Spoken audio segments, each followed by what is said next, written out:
액션 let's go 저 건물을 찾으러 Assalamualaikum warahmatullahi wabarakatuh. Perkenalkan, nama saya Randy Saputra dengan NPM 224111147 dari kelas manajemen 22B. Nah, pada kesempatan kali ini saya akan menjelaskan mengenai beberapa teori-teori seperti teori deontologi, teori utilitarisme, teori hak, dan teori teonomis. Nah, yang pertama saya akan membahas teori deontologi. Teori deontologi berasal dari bahasa Yunani yang biasa disebut dengan deon. Nah, yang berarti kewajiban. Nah, teori deontologi ini menekankan pada kewajiban manusia untuk bertindak baik. Nah, teori ini dipelopori oleh Immanuel Kant pada tahun 1724 sampai dengan tahun 1804. Nah, contoh kisahnya nih seperti kisah Robin Hood yang mencuri uang karena kewajiban membantu orang miskin.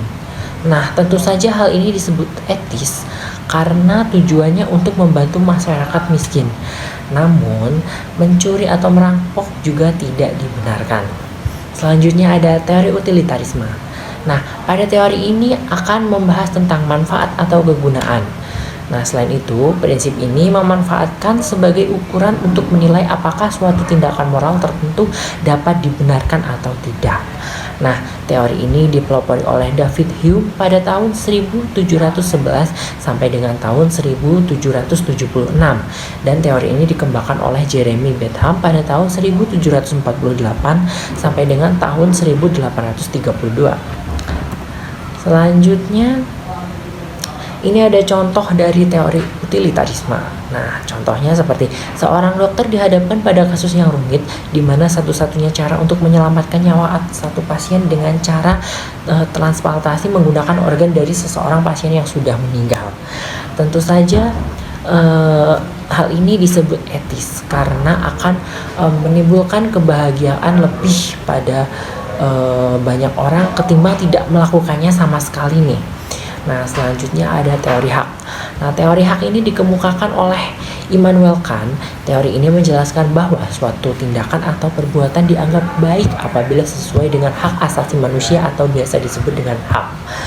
Nah, teori ini terdiri dari hak hukum, setelah itu terdiri juga dengan hak moral dan hak kontraktual.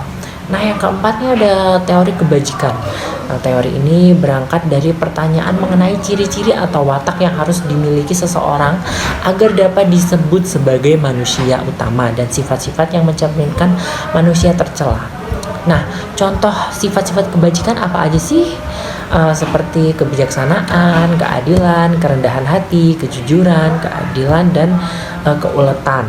Nah, yang terakhir ada teori teonomis. Nah, teori ini mengatakan bahwa karakter moral manusia pada hakikatnya ditentukan oleh hubungannya dengan kehendak Tuhan. Nah, jika mengikuti perintah Allah, maka secara moral dianggap baik. Begitu pula dengan sebaliknya. Nah, itu saja penjelasan dari saya.